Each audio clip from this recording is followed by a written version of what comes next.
بسم الله الرحمن الرحيم الحمد لله رب العالمين والعاقبة للمتقين والصلاة والسلام على أشرف المرسلين سيدنا وشفيعنا وذكرنا مولانا محمد صلى الله عليه وسلم وعلى آله وأصحابه وأتباعه وأهل بيته أجمعين ما بعد وقد قال الله تعالى في كلامه العزيز وفرقانه المجيد أعوذ بالله من الشيطان الرجيم بسم الله الرحمن الرحيم وعد الله الذين آمنوا منكم وعملوا الصالحات ليستخلفنهم في الأرض آمنت بالله صدق الله مولانا العلي العظيم رب اشرح لي صدري ويسر لي أمري واحلل عقدة من لساني يفقهوا قولي سبحانك لا علم لنا إلا ما علمتنا إنك أنت العليم الحكيم وما توفيقي إلا بالله عليه توكلت وإليه أنيب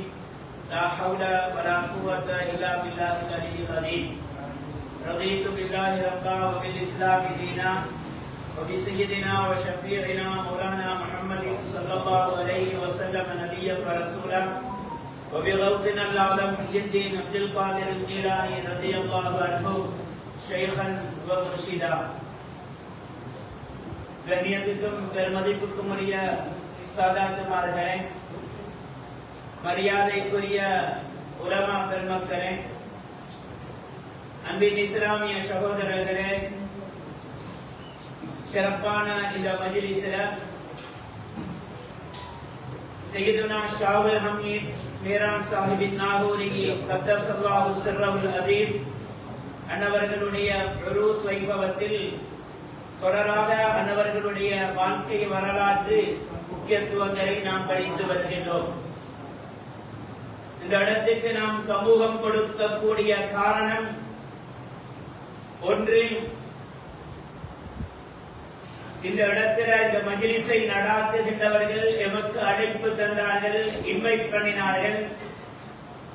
எனவே ஒரு முஸ்லிம் இன்னொரு முஸ்லிமுக்கு செய்ய வேண்டிய ஹக்கு கடமைகளில் ஒன்றுதான் விருந்திற்காக வேண்டி அழைத்தால் அதற்கு நாம் கட்டாயம் விடையளிக்க வேண்டும், அங்கே சமூகம் கொடுக்க வேண்டும் என்ற அடிப்படையில் சமூகம் கொடுக்கின்றோம்.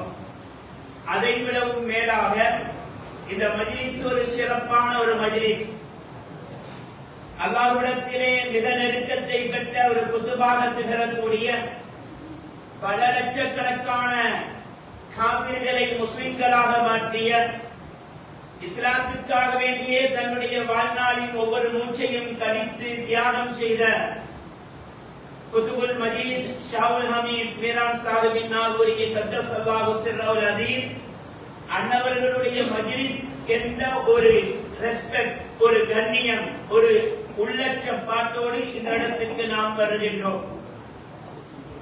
இறைநேசர்கள் அவுலியாக்களை நேசம் வைப்பதனால் கிடைக்கக்கூடிய பாக்கியம் என்ன, இறைநேசர்களை கணக்கெடுக்காமல் அவர்களை உதாசீனம் செய்வதனால் ஏற்படக்கூடிய விபரீதம் என்ன என்பவைகளை எல்லாம் நாம் எல்லோரும் தெரிந்து வைத்திருக்கின்றோம். ஏற்கனவே வரலாறு சொல்லப்பட்டது,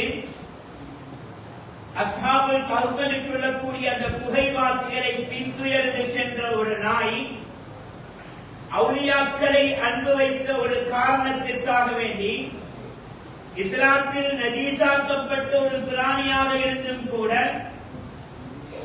நாளை கியாமத்தில் சொர்க்கம் செல்லுகின்ற பாக்கியத்தை ஒரு மிருகம், வாய் பேச முடியாத மிருகம், ஐயறிவு படைத்த மிருகம், இஸ்லாத்தில் நஜீஸாக்கப்பட்ட ஒரு மிருகமாக இருந்தும் கூட அவுலியாக்களை அன்பு வைத்த ஒரு காரணத்திற்காக வேண்டி நாளை கியாமத்தில் அந்த நாய் செம்மறி ஆட்டினுடைய உருவாக உருமாற்றப்பட்டு கண்ணியமான முறையில் சுவர்க்கம் செல்லுகின்ற பாக்கியத்தை பெறுவதற்கு காரணம் என்ன? அந்த நாய் தொழுததா, அமளிவாதத்துக்கள் செய்ததா, ஹஜ் உம்ராக்கள் செய்ததா, தர்மங்கள் கொடுத்ததா? அந்த நாய் செய்த ஒரே ஒரு இபாதத் அமல் என்ன? மிக பெரும் ஒரு இபாதத், மனிதனுடைய ஈமானை பாதுகாத்து மனிதனை மேன்மைப்படுத்தக்கூடிய, அல்லாஹ்வுடைய நேசத்தை பெற்றுக் கொள்ளக்கூடிய ஒரு இபாதத் அவுலியாக்கள் அல்லாஹ்வுக்கு நேசமிக்க அவுலியாக்களை அன்பு வைத்த அந்த இபாதத்தை மட்டும்தான் அந்த நாய் செய்தது. அதற்கு அல்லாஹ் கொடுக்கக்கூடிய கிஃப்ட் நாளை சுவர்க்கம் செல்லுகின்ற பாக்கியத்தை கொடுக்கின்றார். உலகத்தில் இதே மாதிரி அல்லாஹ்வுடைய படைப்பில் ஆக கண்ணியமான படைப்பு வழக்கது கர்ரம்னா பனி ஆதம், மனிதர்களை ஆதமுடைய மக்களை நாம் கண்ணியமான ரெஸ்பெக்டான ஒரு படைப்பாக நாம் படைத்திருக்கிறோம் என்று அல்லாஹ் குர்ஆனில் சொல்லி காட்டுகின்றார். எனவே கண்ணியமான இந்த படைப்புக்கு அல்லாஹ் சுப்ஹானஹு வ தஆலா அல்லாஹ்வுக்கு விருப்பமுள்ள, அல்லாஹ்வுக்காக வேண்டியே தம்மை அர்ப்பணித்த, அல்லாஹ்விடத்தில் நெருக்கம் பெற்ற அந்த இறைநேசர்களான அவுலியாக்களை அன்பு வைக்கும் பொழுது அவர்களுடைய சபைக்கு கண்ணியத்தோடு மரியாதையோடு இப்படிப்பட்ட ஒரு மஜ்லிஸில் பங்கேற்க கிடைத்தது எனக்கு ஒரு பாக்கியம் என்று நினைத்துக் கொண்டு இப்பேற்பட்ட மஜ்லிஸ்களுக்கு சமூகம் கொடுப்பது எல்லாம் அந்த இறைநேசர்களின் மீது கொண்ட காதல், அவர்களின் மீது கொண்ட அன்பு பாசத்தின் காரணமாக தான் இந்த இடத்திற்கு நாம் மரியாதையோடு அவர்கள் மீது அன்பு வைத்து சமூகம் கொடுக்கின்றோம். எனவே நாய்க்கே இறைநேசர்களை கண்ணியம் வைத்ததற்காக சுவர்க்கத்தினுடைய வாக்கியத்தை எல்லாம் கொடுக்கிறான் என்று சொன்னால், கண்ணியமான படைப்பாகிய மனிதர்களுடைய நிலை என்ன? மனிதர்கள் அந்த அவுலியாக்களை இறைநேசர்களை அன்பு வைத்தால் அவர்களுக்கு கிடைக்கக்கூடிய வாக்கியம் என்ன? இதனாலதான் ஏற்கனவே சொல்லப்பட்டது, இப்லீஸ் லஅனத்துல்லாஹி அலைஹி பல்லாயிரக்கணக்கான வருஷங்கள் மலக்குகளுக்கு உஸ்தாதாக இருந்த அந்த இப்லீஸ், அவன் எந்த அளவுக்கு இபாதத்தில் அவனை இங்கே வழக்கசாலிகள் உலகத்தில் இல்லை என்று சொல்லும் அளவுக்கு, அவன் சுஜூது செய்யாத இடமே இல்லை என்று சொல்லும் அளவுக்கு இபாதத்தில் மிகவும் திளைத்திருந்தவன். அவனுக்கு அல்லாஹ்வுடைய சாபம் ஏற்பட்டது. அல்லாஹ்வுடைய நெருக்கத்தை விட்டு அவன் தூரமாக்கப்பட்டு ரஜீமாக ஏன் தூக்கி வீசப்பட்டான்? அல்லாஹ் ரெஸ்பெக்ட் பண்ண சொன்ன அவனுக்குரிய நேசர்களை, அவனுக்குரிய நபியை, அவன் விரும்பியவரை ரெஸ்பெக்ட் பண்ண முடியாது என்று சொன்ன ஒரே காரணத்திற்காக வேண்டி அல்லாஹ்வின் சாபத்திற்கும் கோபத்திற்கும் ஆளாக்கப்பட்டு அல்லாஹ்வுடைய திரு சமூகத்திலே இருந்து அவன் தூக்கி வீசப்பட்ட ரஜீமாக ஆக்கப்பட்டான். இதெல்லாம் நமக்கு தரக்கூடிய ஒரு பாடம். நாம நினைச்சு கொண்டிருக்கின்றோம், 5 வக்து தொழுதுட்டா, ரமலான் மாசம் நோன்பு படிச்சுட்டாக்கா, லைஃப்ல ஒரு தடவை ஹஜ்ஜி செஞ்சுட்டாக்கா, வருஷா வருஷம் ஜகாத் கொடுத்துட்டாக்கா, இது மட்டும் எங்களுக்கு போதும். நபிமார்களை ரெஸ்பெக்ட் பண்ண தேவையில்ல, அவுலியாக்களை ரெஸ்பெக்ட் பண்ண தேவையில்ல, அல்லாஹ் விரும்பியவர்களை நாம கண்ணியப்படுத்த தேவையில்ல, அல்லாஹ் அன்பு வைத்தவர்களை நாம அன்பு வைக்க தேவையில்லை என்ற நிலைப்பாட்டில் நாம இருந்து கொண்டிருக்கிறோம். ஆனால் இஸ்லாம் அப்படி சொல்லவில்லை. இஸ்லாம் என்ன சொல்லுகிறது? தொழுகை எனக்கு உனக்கு எப்படி ஒரு நாளைக்கு 5 வக்து தொழுகிறது கட்டாய கடமையோ, வருஷத்துக்கு ஒருக்க ரமலான் மாசம் நோன்பு பிடிக்கிறது எப்படி பரலோ, வசதி படைத்தவர்கள் ஒவ்வொரு வருஷமும் ஜகாத்து கொடுப்பது எப்படி கட்டாய கடமையோ, ஹஜ்ஜி செய்ய வசதி படைத்தவர்கள் லைஃப்ல ஒரு தடவை ஹஜ்ஜி செய்வது எப்படி பரலோ, இதே மாதிரி நபிமார்கள், சஹாபாக்கள், இறைநேசர்கள், அவுலியாக்களை அன்பு வைப்பது, அவங்களை ரெஸ்பெக்ட் பண்றது, இதுவும் கலிமா சொன்ன மனிதனுடைய வாழ்க்கையில் ஃபர்லாக்கப்பட்ட ஒன்று என்பதை இஸ்லாம் திட்ட தெளிவாக சொல்லி காட்டுகிறது. அது ஃபர்லி இல்லை என்று வந்திருந்தாக்கா ஷைத்தானுக்கு இந்த நிலைமை ஏற்பட்டிருக்காது. ஷைத்தான் இன்னும் அல்லாஹ்விடத்தில் நெருக்கம் பெற்றிருப்பான். ஆனால் ஷைத்தான் பெருமை அளித்தான். அல்லாஹ் ரெஸ்பெக்ட் பண்ண சொன்ன அவன் கண்ணியப்படுத்தியவர்களை கண்ணியப்படுத்த இயலாது என்று சொன்ன காரணத்தினால் தான் ஷைத்தான் தூக்கி வீசப்பட்டான். எனவே இதுவெல்லாம் நமக்கு இஸ்லாம் தரக்கூடிய அழகிய பாடங்கள், படிப்பினைகள். உலகத்தில் தோன்றிய இறைநேசர்கள், அல்லாஹ்வுக்காக வேண்டிய தன்னுடைய ஒவ்வொரு மூச்சையும் கழித்தவர்கள், இஸ்லாத்திற்காக வேண்டிய எத்தனையோ தியாகங்களுக்கு முகம் கொடுத்தவர்கள், அல்லாஹ்வுக்காக வேண்டிய வாழ்ந்தவர்கள். இன்று ஒரு உலகத்திலேயும் இஸ்லாம் என்ற ஒரு மார்க்கம் இருக்கின்றது என்று சொன்னால், நாங்கள் எல்லோரும் முஸ்லிம்கள் என்று சொல்லி மாறுதட்டி பெருமையாக தைரியமாக சொல்லுகின்றோம் என்று சொன்னால், அந்த இறைநேசர்களான சஹாபா பெருமக்கள், அந்த சஹாபாக்களுக்கு பின்னால் தோன்றிய தாபியீன்கள், தபஅ தாபியீன்கள், இமாம்கள், இறைநேசர்களான அவுலியாக்கள் செய்த தியாகங்களும் இஸ்லாத்திற்காக அவர்கள் செய்த ஹிதமத்துக்களும் தான் இன்று நாம் முஸ்லிம்களாக இருப்பதற்கு காரணம். பல லட்சக்கணக்கான காபிர்களை மீரான் சாஹிபின் நாகூரிய கத்தஸல்லாஹு சிர்ரவுல் அதீஸ் காபிர்களை முஸ்லிம்களாக மாற்றி இருக்கின்றார்கள். காஜா மொய்னுத்தீன் சிஸ்தி கத்தஸல்லாஹு சிர்ரவுல் அதீஸ் இந்தியா நாட்டிலே 90 லட்சம் காபிர்களை முஸ்லிம்களாக மாற்றி இருக்கின்றார்கள். இதே மாதிரி குதுபுல் அக்தாப் அப்துல் ஆலம் ரலியல்லாஹு அன்ஹு, அபுல் ஹசன் அலி ஷாதிரி கத்தஸல்லாஹு சிர்ரவுல் அதீஸ் போன்ற பெரும் பெரும் மகான்கள் எல்லாம் அவர்களுடைய ஹிஸ்டரிகளை எடுத்து படியுங்கள். அவர்களுடைய வாழ்க்கை வரலாறுகள் நமக்கு தரக்கூடிய பாடம் என்ன? இஸ்லாத்திற்காக வேண்டியே தம்மை அர்ப்பணித்தவர்கள். இஸ்லாம் பாதுகாக்கப்பட வேண்டும். அந்நிய மதத்தவர்கள் இஸ்லாத்துக்குள் இருக்கப்பட வேண்டும். ஒவ்வொருவரும் முஸ்லிம்களாக மாற வேண்டும்.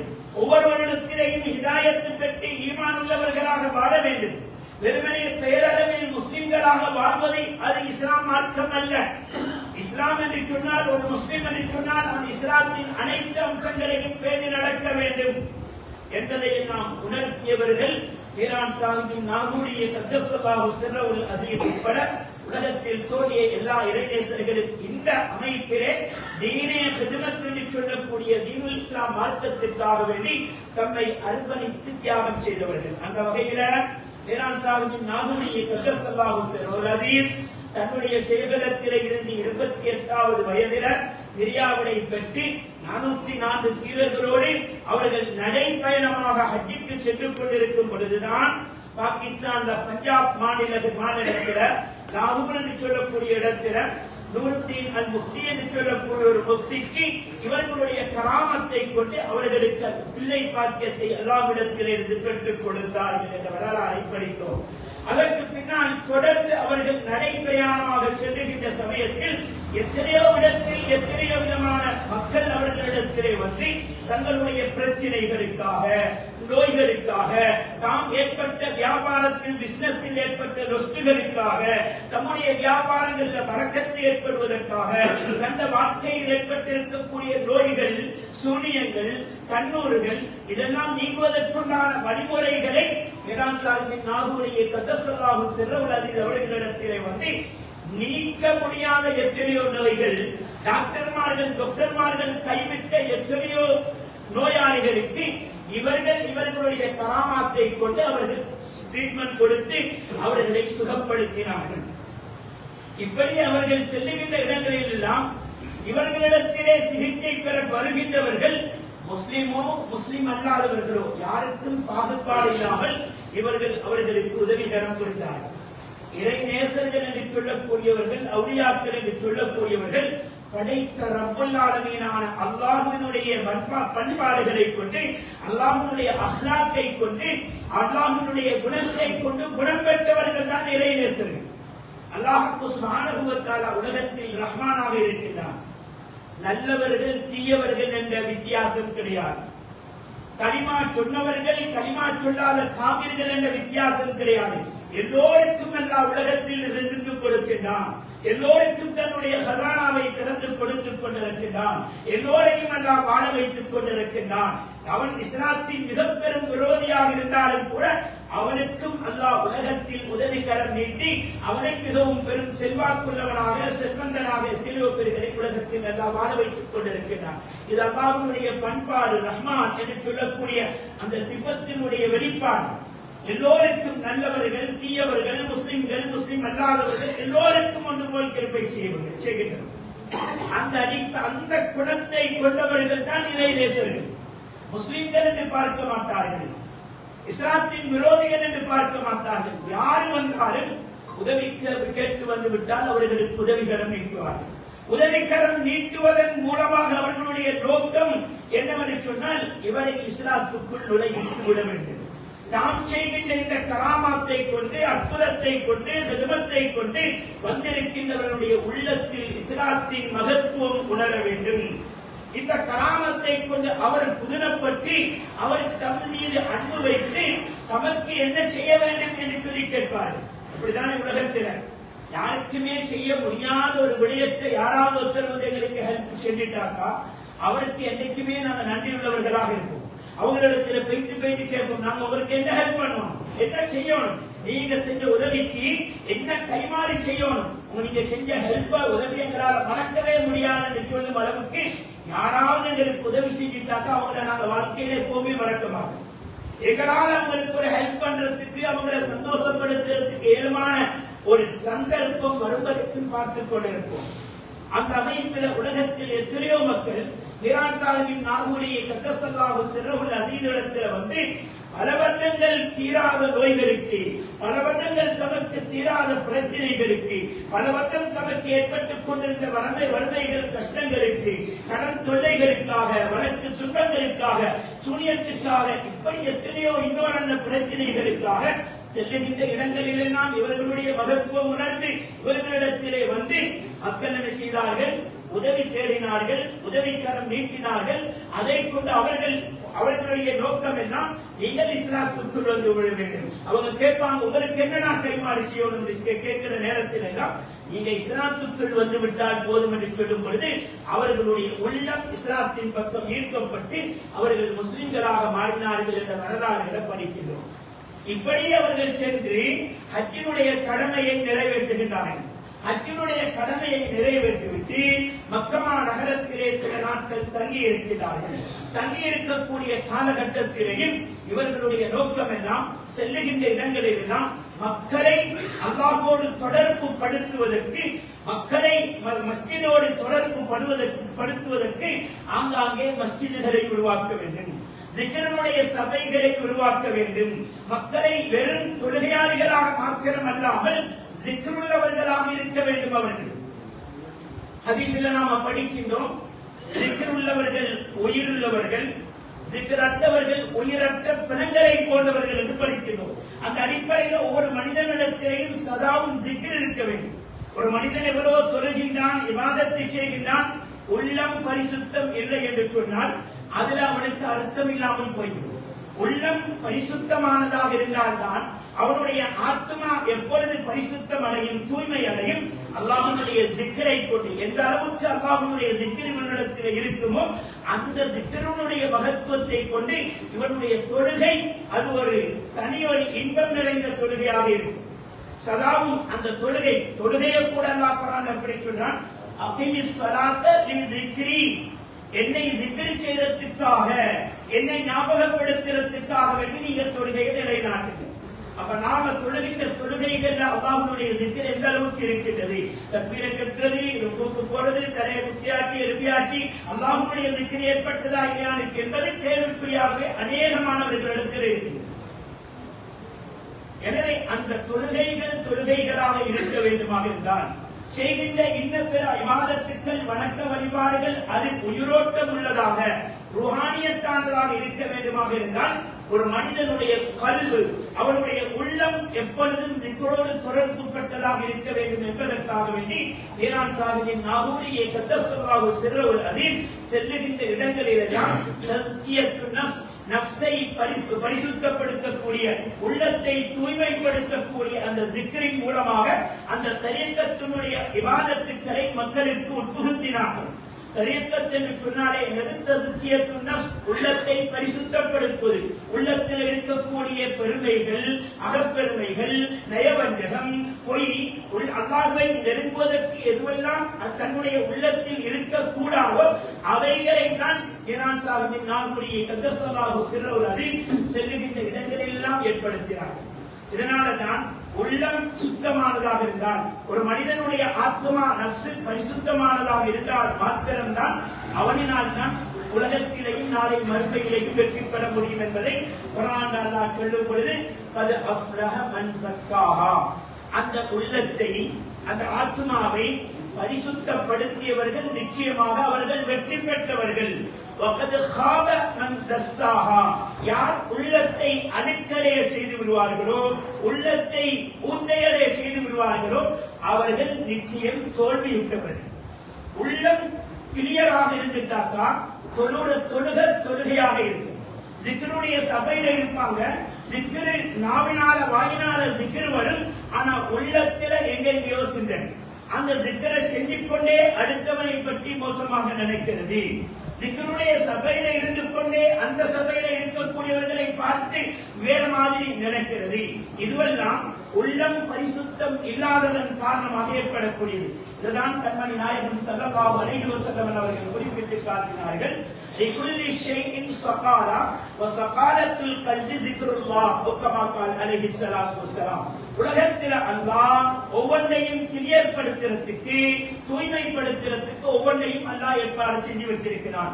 எங்களுடைய உடம்பு, எங்களுடைய கொடி அல்லது நாம உடுக்கக்கூடிய டிரெஸ்கள், உடுப்புகள் அது அழுக்கடங்கிட்டால் பூர்த்தியாகிட்டு சொன்னா அதற்கு சரி சோப்புகள் இருக்குது, வாஷிங் பவுடர்கள் இருக்குது, டைல்ஸ்கள் தராதாக்கள் அது அழுக்கடங்கிட்டு சொன்னா அதுக்கு சொல்லி கெமிக்கல் இருக்குது, கிளாஸ்கள் கண்ணாடிகள் அதில் ஊட்டப்பட்டுள்ள அதுக்கு கெமிக்கல் இருக்குது, இரும்பு போன்றவைகள் அது பூர்த்தி அடைஞ்சிட்டு சொன்னா அதில் இருக்கக்கூடிய மரக்கடைகளை அதனுடைய அழுக்குகள் அடிக்கிறதுக்கு இப்படி உலகத்தில் எல்லாத்துக்குமே அல்லாஹ் ஒவ்வொரு விதமான கெமிக்கல்களை பரிசுத்தப்படுத்தக்கூடியது அல்லாஹ் ஏற்பாடு செஞ்சு வச்சிருக்கிறான். நம்ம பார்க்கிறோமா இல்லையா? ஆனால் உள்ளம் என்று சொல்லக்கூடிய இந்த கல்பு ஆத்மா எங்களோட உடம்புக்குள்ளால எங்களோட பொடிக்குள்ளால மறைஞ்சி அதில் இருக்கக்கூடிய அழுக்குகள் ஊத்தைகள் இதை எப்படி சுத்தப்படுத்துவது? அருமை நாயகம் ஸல்லல்லாஹு அலைஹி வஸல்லம் அவர்கள் ஹதீஸ்ல சொன்னாங்க, அலாவ இன்ன ஃபில் ஜஸதி லமுதுகா இதா ஸலுஹத் ஸலுஹல் ஜஸது குல்லு வ இதா ஃபஸதத் ஃபஸதல் ஜஸது குல்லு அலா வஹியல் கல்பு கமா கால அலைஹிஸ்ஸலாத்து வஸலாம்.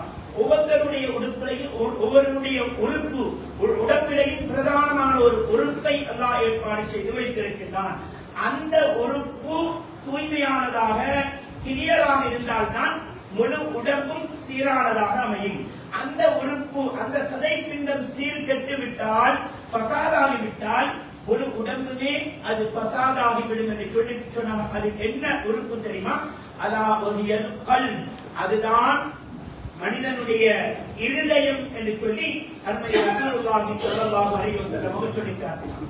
அப்ப இந்த உள்ளத்தில் இருக்கக்கூடிய அழுக்குகள் பெருமையோ, பொறாமையோ, தற்பெருமையோ, நயவஞ்சகமோ, பொய்யோ, இப்படி உள்ளத்தினுடைய அழுக்குகள், மோசமான குணங்கள் எதுவெல்லாம் இருக்குமோ அதை ஒரு மனிதன் அகற்றாத வரைக்கும், தூய்மைப்படுத்தாத வரைக்கும் அவன் தொழுகின்ற தொழுகையை தொழுவான். ஆனா அந்த தொழுகையில் ரூஹானியத் இருக்க மாட்டாது, உயிரோட்டம் உள்ள தொழுகையாக இருக்க மாட்டாது. ஜிக்ரை செய்கின்றான் உள்ளத்தில் தூய்மை ஏற்படுத்துவதற்காக வேண்டி. அந்த ஜிக்ராக எப்பொழுது இருக்கும்?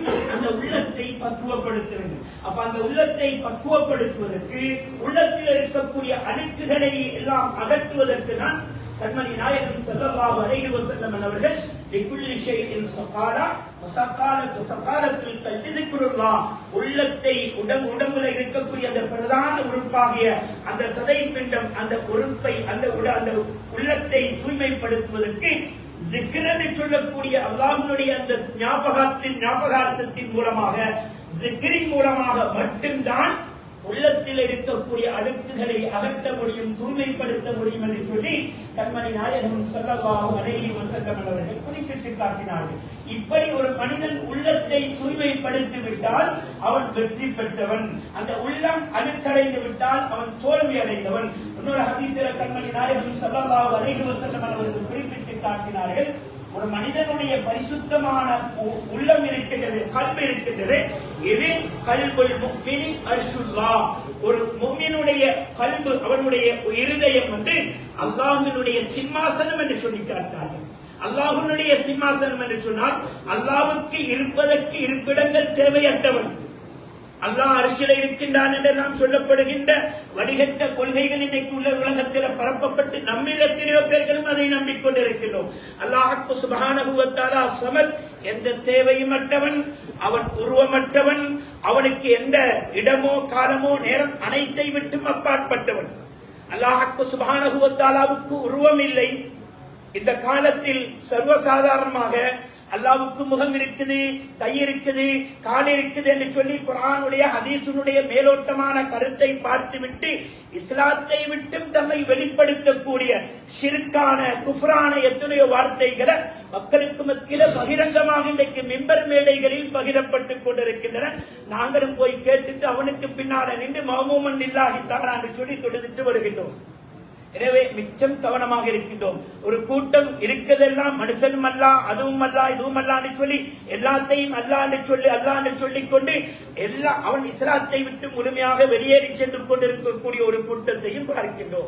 இதே மாதிரி அல்லாஹ்வுக்கு உருவம் கற்பித்துக் கொண்டு அல்லாஹ்வுக்கு முகம் இருக்கின்றது, கை இருக்கின்றது என்று சொல்லி அதற்கு ஆதாரமாக குர்ஆன் வசனங்களை காட்டி அதனுடைய மேலோட்ட கருத்துக்களை சொல்லி மக்களை திசை திருப்பக்கூடிய எத்தனையோ முஜஸ்ஸிமாக்களை உலகத்தினர் அல்லாஹ்வுக்கு உருவம் கற்பிக்கக்கூடிய முஜஸ்ஸிமாக்களையும் பார்த்துக் அப்ப இப்படி எத்தனையோ உலகத்தில் வழிகட்ட கொள்கைகள், அந்த கொள்கைகள் அனைத்திலிருந்து மனிதனை பக்குவப்படுத்தி பரிசுத்தப்படுத்தி அல்லாஹ் என்றால் யார், மலக்குகள் என்றால் யார், நபிமார்கள் என்றால் யார், ரசூல்மார்கள் என்றால் யார், அவர்களை எப்படி ஈமான் கொள்ள வேண்டும், இறைநேசர்கள் என்று சொன்னால் யார், இப்படி எல்லா விஷயங்களையும் அந்தந்த சந்தர்ப்பங்களில் மக்களுக்கு சரியான முறையில் தெளிவை கொடுத்து மக்களை பக்குவப்படுத்தி மனித புனிதர்களாக ஆக்குவதுதான் இறைநேசர்கள் ஒவ்வொருவருடைய நோக்கமாகவும் இருந்தது.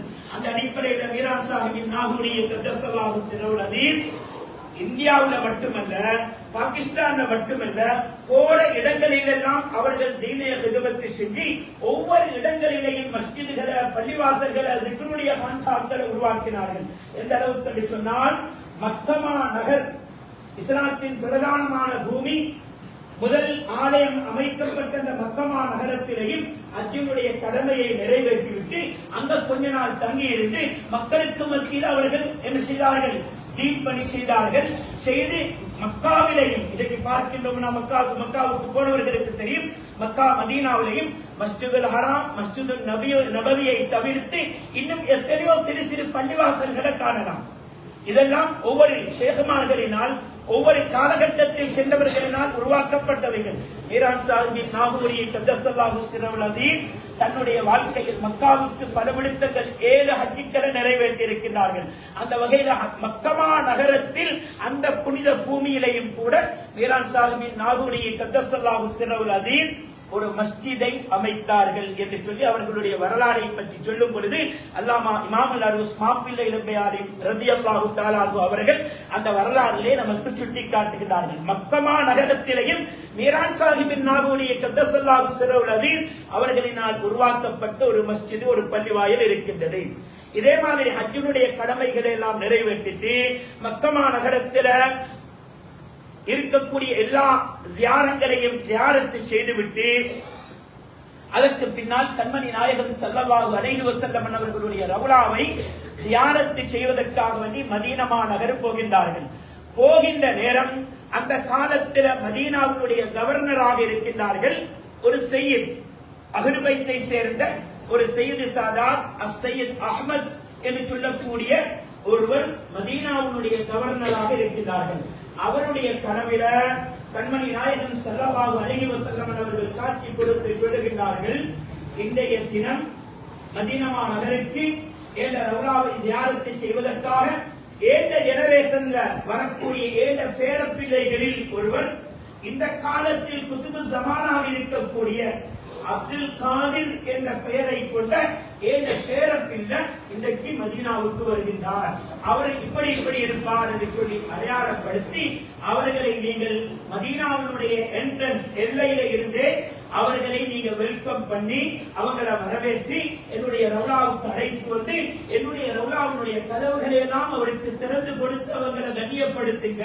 அவர் மதீனாவில் இருக்கும் காலம் எல்லாம் அவருக்கு என்னென்ன ஏற்பாடுகள் செய்து கொடுக்க முடியுமோ எல்லாத்தையும் செய்யுங்க என்று சொல்லி கண்மணி நாயகம் ஸல்லல்லாஹு அலைஹி வஸல்லம் அவர்கள் அந்த மதீனாவின் கவர்னர் சையத் அஹ்மத் அவர்களுடைய கனவுல வந்து சொல்லிட்டு மறைகின்றார்கள். சொன்ன மாதிரி மீரான் சாஹிபின் நாகூரி கத்தஸல்லாஹு சிரவுல் அஸீஸ் அவர்களுக்கு கனவில் காட்டப்பட்ட அடையாளங்களை கொண்டு இவர்களை இனம் காணுகின்றார்கள். அவங்களை ரெஸ்பெக்ட் பண்ணி அவங்களை வெல்கம் பண்ணி மரியாதையோட அவர்களை அழைத்து சென்று கண்மணி நாயகம் ஸல்லல்லாஹு அலைஹி வஸல்லம் அவர்களுடைய ரவுலாவை தியானத்தை செய்வதற்கு கதவுகளை எல்லாம் திறந்து கொடுக்கின்றார்கள். அதற்கு பின்னால் மீரான் சாஹிப் நாகூரி கத்தஸல்லாஹு சிறவுனதி புனிதமான அந்த மதீனா நகர்ல பல நாட்கள் தங்கி இருக்கின்றார்கள். ஜன்னத்துல் பகீலையும் அங்கே இருக்கக்கூடிய எல்லா தியாரங்களையும் தேடி தேடி போய் எந்தெந்த சஹாபாக்களுடைய அடக்க ஸ்தலங்கள் எங்க இருக்குது, சஹாபாக்களுக்கு பின்னால் வந்த தாபியங்கள், தபாவ் தாபியங்கள், இமாம்கள், இறைநேசர்கள் என்று சொல்லி ஜன்னத்துல் பகீல, அதே போன்று மக்காவில் இருக்கும் பொழுது ஜன்னத்துல் மால்லால, அதே போன்று அந்த ஜன்னத்துல் மல்லா ஜன்னத்துல் பகீ அல்லாத ஏனைய இடங்களில உஹதுமலை அடிவாரத்தில் இன்னும் என்னென்ன இடங்களில் எல்லாம் இறைநேசர்கள், சாலிஹீன்கள், நல்லவர்கள், இஸ்லாத்துக்கு பணி செய்தவர்கள் எங்கெல்லாம் அவர்களுடைய அடக்கஸ்தலங்கள் இருக்கின்றதோ தேடி சென்று அங்கே போய் சலாம் சொல்லி அவர்களை தியானத்தை செய்து அவர்களை மகிமைப்படுத்தினார்கள். அந்த வாக்கியத்தை பெற்றுக் கொண்டார்கள். ஜியாரத்துல் குபூர் என்பது இஸ்லாத்தின் பிரதானமான ஒரு அமல் என்று என்பதை, சுன்னத்தான ஒரு அமல் என்பதை அங்கே மக்களுக்கு உணர்த்தி காட்டினார்கள். இப்படி மீரான் சாஹிப் நாகூரி கத்தஸல்லாஹு சிறவுனதி பல விடுத்தங்கள் மக்கமா நகருக்கும் மதீனா நகருக்கும் பல விடுத்தங்கள் ஹஜ் உம்ராக்களுக்காக வேண்டி சென்றிருக்கிறார்கள். செல்லுகின்ற சந்தர்ப்பங்கள் எல்லாம் அவர்கள் நடை பாதையில செல்வார்கள். ஏன் காரணம்? ஒவ்வொரு ஊரிலையும் மக்களுக்கு மார்க்கத்தை எடுத்துச் சொல்ல வேண்டும். மார்க்கம் என்றால் என்ன? வெறுமனே நாம் இன்று விளங்கிக் கொண்டிருக்கின்ற மாதிரி ஏதோ வெளித்தோட்டத்தில் தொழுக, நோன்பு, ஜக்காத்து, குர்ஆன் ஓதுதல் இது மட்டும்தான் மார்க்கம் என்று சொல்லி விளங்கிக் கொண்டிருக்கின்றவர்களுக்கு இஸ்லாத்தின் அடிப்படை கொள்கை அகீதாக்கள் என்ன, ஈமான் என்றால் என்ன, இதனுடைய அனைத்து விளக்கங்களையும் அத்தனை மக்களுக்கும் தெளிவுபடுத்தி கொடுத்து மக்களை மனித புனிதர்களாக மாற்றுவதிலேயே தன்னுடைய வாழ்க்கையின் முழு நாளையும் குறிக்கோளாக கொண்டு இஸ்லாத்துக்காக வேண்டி தீன் பணி செய்து பல லட்சக்கணக்கான காபிர்களை முஸ்லிம்களாக மாற்றினார்கள். இன்றைக்கு நாம முஸ்லிம்கள் என்று சொல்லிக் கொண்டிருப்பதற்கு அப்பேற்பட்ட மகான்கள் இஸ்லாத்துக்காக வேண்டி செய்த ஹிதமத்துக்கள் தான் காரணம். இன்று நாம இருக்கக்கூடிய முஸ்லிம்களாக இருக்கின்றோம். எங்கட வாப்பா முஸ்லிம், வாப்பட வாப்பா முஸ்லிம், வாப்பட அப்பா முஸ்லிம். எங்களுக்கு எத்தனை ஜெனரேஷன் தான் தெரியும், எத்தனை பேர் தான் எங்களுக்கு தெரியும். சில பேரை அந்த இறைநேசர்கள் மீரான் சாஹிப் நாகூரி ரலியல்லாஹு அன்ஹு அவர்களின் மூலமாகவோ, காஜா முஹிதீன் சிஸ்தி ரலியல்லாஹு அன்ஹு 90 லட்சம் மக்களை காபிர்களை முஸ்லிம்களாக மாற்றினாங்க. அபுல் ஹசன் அலி ஷாதுலி ரலியல்லாஹு அன்ஹு, குதுபுல் அக்தாப் கௌதுல் ஆலம் ரலியல்லாஹு அன்ஹு போன்ற பெரும் பெரும் மகான்கள் பல லட்ச காபிர்களை முஸ்லிம்களாக மாற்றினார்களே. சில நேரம் அவர்களினால் முஸ்லிம்களாக மாற்றப்பட்ட அந்த ஜெனரேஷனில் அந்த பரம்பரையில் வந்தவர்களாக நாமும் இருக்கலாம். அப்ப இன்னைக்கு நாம முஸ்லிம்களாக இருப்பதற்கு அந்த இறைநேசர்கள், அந்த மஷாயிக்மார்கள் செய்த ஹிதமத்துக்கள் தான் காரணம் என்று சொன்னால் எந்த அளவுக்கு அவர்களுக்கு நாங்கள் நன்றி செலுத்த கடமைப்பட்டிருக்கிறோம். அன்று அவர்கள் எங்களுடைய மூதாதையர்களை இஸ்லாத்துக்குள் நுழைத்திருக்காவிட்டால் அவர்கள் காபிர்களாக இருந்திருப்பார்கள். அவர்களுக்கு பிறந்த பிள்ளை பேர பிள்ளைகள் என்று சொல்லி அந்த ஜெனரேஷன் அப்படியே காபிராக போய்த்திருக்கும். அல்லாஹ் பாதுகாக்கணும். அவர் அப்படியே சென்றிருந்தால் இன்று நாமும் கூட வேறொருவருக்கு பிறந்திருப்போம், ஒரு காபிருக்கு பிள்ளையாக இருந்திருப்போம். ஆனால் அப்படி இல்லாமல் உலகத்தின் அதிகமானவர்கள் இஸ்லாத்தை ஏற்றுக்கொள்வதற்கு, முஸ்லிம்களுடைய எண்ணிக்கை நாளுக்கு நாள் எல்லா நாடுகளிலேயும் ஊர்களிலேயும் வளர்வதற்கு இப்பேற்பட்ட மகான்களுடைய ஹிதமத்துக்கள் காரணமாக இருந்தது என்பதை நாம் தெரிந்து கொண்டு புரிந்து கொண்டு அவர்களுக்கு நன்றி உணர்வோடு நடந்து அவர்களை சகவாசம் வைத்து அன்பு வைத்து நடப்போமாக இருந்தால் எப்படி இஸ்லாத்தின் நஜீசாக்கப்பட்ட அந்த பிராணிக்கு சொர்க்கம், நாய்க்கு நரகம் ஹராமாக்கப்பட்டு சொர்க்கம் செல்லக்கூடிய ஒரு பாக்கியம் அந்த நாய்க்கே கிடைத்ததோ, மனிதர்களாகிய எவருக்கு அல்லாஹ் அந்த நாயை விட எவ்வளவு கண்ணியமானவர்களாக வச்சிருக்கிறான். அதை விட பன்மடங்கு பாக்கியம் பெற்றவர்களாக இறைநேசர்களை அன்பு வைத்து அந்த இறைநேசர்கள் சென்ற பாதைகளை, முன்மாதிரிகளை எங்களுடைய வாழ்க்கையாக எடுத்து நடப்போமாக இருந்தால் நிச்சயம் அவர்களுடைய மஹப்பத், அவர்களுடைய சகவாசம் எங்களுக்கு சொர்க்கம் செல்வதற்கு காரணமாக இருக்கும் என்பதை நாம் விளங்கி செயல்படக்கூடிய தௌஃபீக்கை வல்லவன் அல்லாஹ் நம் அத்தனை பேருக்கு தந்தி இருலோக பாக்கியம் பெற்ற மக்களாக நம் அனைவர்களையும் கபூல் செய்து இஸ்லாத்தை அதன் தூய வடிவில் சரியான முறையில் புரிந்து தெரிந்து இவ்வளவு காலமாக எங்களை வாப்பட வாப்பா எங்களுடைய ஆபாக்கள், உம்மஹாத்துக்கள், எங்களை உம்மமா அச்சிமார் என்று சொல்லி எல்லாரும் எந்த கொள்கையில முந்தைய காலங்கள் எடுத்தா ஒவ்வொரு வீட்டிலையும் ஒன்றோ காதிரியா அல்லது ஜிஸ்தியா அல்லது ஷாதுலியா, நக்ஷபந்தியா, ரிஃபாயா ஏதோ ஒரு தரீக்கத்தை பின்பற்றுகின்றவர்களாகத்தான் எங்கட பாப்பா உமா அப்பாமார் ஆச்சிமார் எல்லாரும் இருந்துட்டாங்க. காலப்போக்கில் தான் அவைகள் உருமாற்றப்பட்டு அது நாம் காட்டி மக்களை திசை திருக்கிற நிலைமையில நாம பார்த்து கொண்டிருக்கின்றோம்.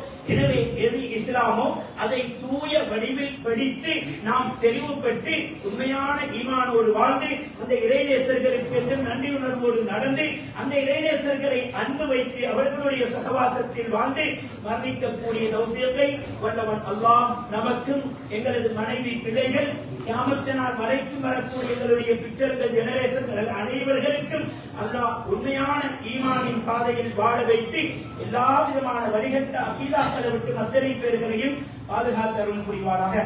தற்காலத்தில் எங்களுடைய நாட்டிலேயும் உலகத்திலேயும் பல்வேறுபட்ட சோதனைகள், வெள்ளத்தின் மூலமாக எத்தனையோ அனர்த்தங்கள், பூகம்பங்கள், காற்றின் மூலமாக இப்படி எத்தனையோ மக்கள் உயிர் நீத்து, எத்தனையோ மக்கள் வீடு வாசல்களை இழந்து எத்தனையோ கஷ்டத்துக்கும் பிரச்சனைகளுக்கும் மத்தியில் வாழ்ந்து கொண்டிருக்கிறார்கள். அத்தனை பேர்களுக்கும் ஏற்பட்டு இருக்கக்கூடிய எல்லா விதமான பிரச்சனைகள், கஷ்டங்களை அல்லாஹ் சுப்ஹானஹு வ தஆலா இந்த புனிதமான மஜ்லிஸினுடைய பரக்கத்தை கொண்டு ஷாவுல் ஹமீத் மீரான் சாஹிபின் நாகூரி பாதுஷா ரலியல்லாஹு அவர்களுடைய கராமத்தை கொண்டு ஃபைல் பரக்கத்தை கொண்டு எல்லாருடைய கஷ்ட நஷ்டங்களையும் அகற்றி வைத்து வந்திருக்கக்கூடிய இந்த வெள்ள அனர்த்தங்கள் மிக அவசரமாக நீங்கி எல்லா மக்களும் பழைய நிலைமைக்கு திரும்புவதற்கும் இந்த வெள்ளத்தின் மூலமாக எங்களுடைய நாட்டில பஞ்சங்களோ பிரச்சனைகளோ ஏற்பட்டு விடாமல் பாதுகாத்து விலைவாசிகள் இன்றைக்கு நேற்றுதான் பார்க்கின்றோம் 100 ரூபாய்க்கு 200 ரூபாய்க்கு இருந்த பொருட்கள் ஒரே அடியாக 3000 4000 என்று சொல்லி விலையேறி இருக்கின்றது இந்த வெள்ளத்தை காரணமாக வைத்து. எனவே இந்த நிலைகள் நீடிக்குமாக இருந்தால் உள்நாட்டில் இருக்கக்கூடியவர்களுக்கும் பாரிய பிரச்சனைகள் ஏற்படும். எனவே அப்படிப்பட்ட எல்லா விதமான பிரச்சனைகளையும் மீரான் சாஹிப் நாகூரி அவர்களுடைய ஃபைல் பரக்கத்தை கொண்டு எல்லா மக்களுடைய கஷ்ட நஷ்டங்கள் பிரச்சனைகள் அகற்றி வைத்து வெள்ள அனர்த்தங்கள்ல மாட்டியவர்களுக்கு அதுல நஷ்டப்பட்டவர்கள் கஷ்டப்பட்டவர்களுக்கு அதிலிருந்து ஈடேற்றத்தையும் சராமத்தையும் கொடுத்து எல்லா மக்களும் நிம்மதியாக சந்தோஷமாக வாழக்கூடிய தௌஃபீகை வல்லவன் அல்லாஹ் ஏற்படுத்தி தந்தருள் புரிவாராக. ஈருலகத்திலேயும் நல்லவர்கள் சாலிஹீன்களுடைய சுஹபத்தில் அவர்களுடைய மஹப்பத்தில் வாழக்கூடிய பாக்கியத்தையும் வல்லவன் அல்லாஹ் நம் அத்தனை பேருக்கும் தந்தருள் புரிவாராக. கடைசியாக ஒரு ரிமைண்டர் ஞாபகப்படுத்துதல் அன்றாடம் நினைவுபடுத்துகிறது.